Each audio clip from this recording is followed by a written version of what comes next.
Assalamualaikum warahmatullahi wabarakatuh. Kami dari kelompok 2 Manajemen Portofolio dan Investasi akan mempresentasikan hasil diskusi kami yang berjudul Capital Market atau Pasar Modal. Sebelum itu, izinkan kami memperkenalkan diri terlebih dahulu. Saya Luciana Jayaningrum sebagai moderator dan pemateri pertama. Yang kedua ada Mulia Aliska, yang ketiga ada Valeria Anet, dan yang keempat ada Ervi Maharani. Langsung saja, saya di sini akan menjelaskan tentang fungsi ekonomi dan keuangan pasar modal. Pasar modal menjalankan dua fungsi simultan, yaitu fungsi intermediasi ekonomi dan fungsi keuangan. Fungsi intermediasi ekonomi pasar modal dijalankan dengan mewujudkan pertemuan pihak yang memiliki kelebihan dana dengan pihak yang memerlukan dana. Sedangkan fungsi keuangan pasar modal dilaksanakan dengan memberikan kemungkinan dan kesempatan untuk memperoleh imbalan bagi pemilik dan melalui investasi. Selanjutnya, peranan pasar modal bagi perekonomian. Ada 4. Yang pertama, memberikan kesempatan bagi penabung untuk berpartisipasi secara penuh dalam usaha bisnis. Yang kedua, memungkinkan pemegang saham dan obligasi memperoleh likuiditas dengan menjual saham dan obligasi mereka di pasar sekunder. Yang ketiga, memberikan kesempatan bagi pengusaha untuk menghimpun dana eksternal untuk kebutuhan ekspansi aktivitas ekonomi dan perusahaan mereka. Yang keempat, memberikan kesempatan bagi perusahaan memisahkan operasi bisnis dan ekonomi dengan aktivitas keuangan. Selanjutnya akan dilanjutkan pemateri kedua. Di sini saya Mulia Eliska sebagai pemateri kedua. Nah, yang selanjutnya yaitu pasar modal dan proses perdagangan di Bursa Efek. Pasar modal adalah pasar untuk berbagai instrumen keuangan jangka panjang yang dapat diperjualbelikan, baik dalam bentuk utang maupun modal sendiri, baik yang diterbitkan oleh pemerintah, public authorities, maupun perusahaan swasta. Nah, yang selanjutnya yaitu fungsi pasar modal secara spesifik. Yang pertama, pasar modal sebagai sumber penghimpun dana. Perkembangan pasar modal sangatlah mempengaruhi besarnya dana masyarakat yang dapat dihimpun dalam sebuah perekonomian. Jika pasar modalnya maju, maka dana masyarakat yang dapat dihimpun akan sangat besar. Yang kedua, pasar modal sebagai alternatif investasi bagi pemilik modal. Dalam pasar modal, investor dapat memindahkan asetnya dari satu perusahaan ke perusahaan lain untuk memperoleh keuntungan yang lebih besar. Nah, dan yang terakhir yaitu pasar modal sebagai pendorong perkembangan investasi. Dengan adanya pasar modal, pemerintah akan terbantu dalam memobilisasi dana masyarakat. Para investor akan terus menambah jumlah investasinya di pasar modal karena perusahaan yang menerima dana dari pemilik modal akan meningkatkan usahanya. Faktor-faktor yang mempengaruhi pasar modal. Yang pertama, kondisi fundamental emiten. Faktor fundamental adalah faktor yang berkaitan langsung dengan kinerja emiten itu sendiri. Semakin baik kinerja emiten, maka semakin besar pengaruhnya terhadap kenaikan harga saham, dan begitu juga sebaliknya. Yang kedua yaitu hukum permintaan dan penawaran. Faktor ini berada di urutan kedua setelah faktor fundamental, karena begitu investor tahu kondisi fundamental perusahaan, maka tentunya mereka akan melakukan transaksi baik jual maupun beli. Yang ketiga yaitu suku bunga. Pemerintah melalui Bank Indonesia akan menaikkan suku bunga guna untuk mengontrol perekonomian nasional atau kebijakan moneter. Bunga yang tinggi akan berdampak pada alokasi dana investasi para investor. Nah, dan yang terakhir yaitu valuta asing. Ketika harga dolar naik, maka para investor, terutama investor asing, akan menjual sahamnya untuk ditempatkan di bank dalam bentuk dolar.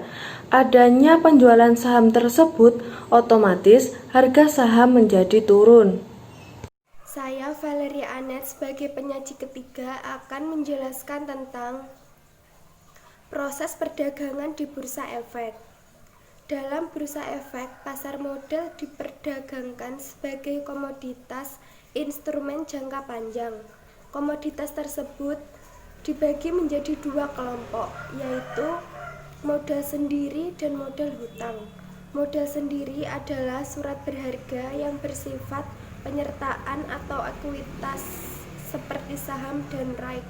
Sedangkan modal hutang adalah surat berharga yang bersifat hutang atau sering juga disebut sebagai surat berharga pendapatan tetap atau fixed income seperti obligasi dan obligasi konverensi. Proses investasi menunjukkan bagaimana pemodal seharusnya melakukan investasi dalam sekuritas. Proses keputusan investasi meliputi pemahaman dasar-dasar keputusan investasi dan bagaimana mengorganisir aktivitas-aktivitas dalam proses keputusan investasi. Selanjutnya, untuk mengambil keputusan investasi diperlukan langkah-langkah sebagai berikut. Yang pertama, menentukan kebijakan investasi. Pemodal perlu menentukan apa tujuan investasinya dan berapa banyak investasi tersebut akan dilakukan. Karena ada hubungan yang positif antara risiko dan keuntungan investasi. Yang kedua, analisis sekuritas. Tahap ini berarti melakukan analisis terhadap individual atau sekelompok sekuritas. Yang ketiga, pembentukan portofolio. Tahap ini menyangkut identifikasi sekuritas-sekuritas mana yang akan dipilih dan berapa banyak porsi dana yang akan ditanamkan pada masing-masing sekuritas tersebut. Yang keempat, melakukan revisi portofolio. Tahap ini merupakan pengulangan terhadap 3 tahap sebelumnya, dengan maksud jika diperlukan melakukan perubahan portofolio yang dimiliki. Dan langkah yang terakhir adalah evaluasi kinerja portofolio. Dalam tahap ini, pemodal melakukan penilaian terhadap kinerja atau performance portofolio, baik dalam aspek tingkat keuntungan yang diperoleh maupun tingkat risiko yang ditanggung. Terima kasih. Selanjutnya akan dilanjutkan penyaji terakhir. Saya Arfi Maharani sebagai pemateri terakhir akan menjelaskan tentang sekuritas yang diperdagangkan di pasar modal. Pasar modal sering disebut juga bursa efek di Indonesia. Pasar modal merupakan pasar bagi instrumen pelaku finansial jangka panjang lebih dari 1 tahun.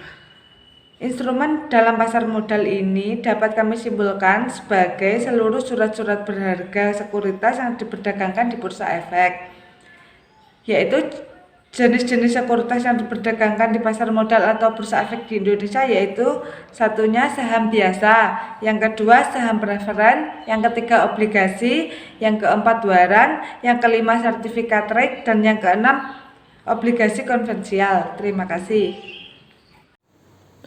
Dari presentasi kelompok kami dapat disimpulkan bahwa pasar modal merupakan suatu kebutuhan umum masyarakat modern yang juga menjadi kebutuhan masyarakat muslim.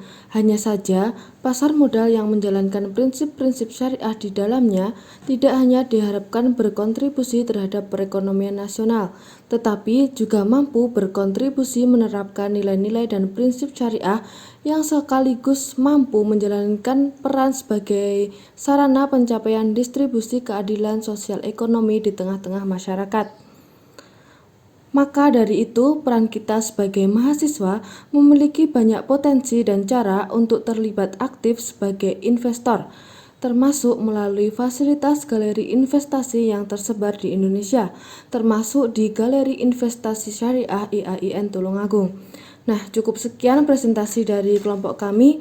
Ada kurang lebihnya mohon maaf. Tetaplah bersabar, optimis, tetap disiplin di rumah, jaga jarak dalam berhubungan dan berinteraksi dengan orang lain, hindari kerumunan dan rajinlah mencuci tangan, dan pakailah masker ketika keluar rumah. Wassalamualaikum warahmatullahi wabarakatuh.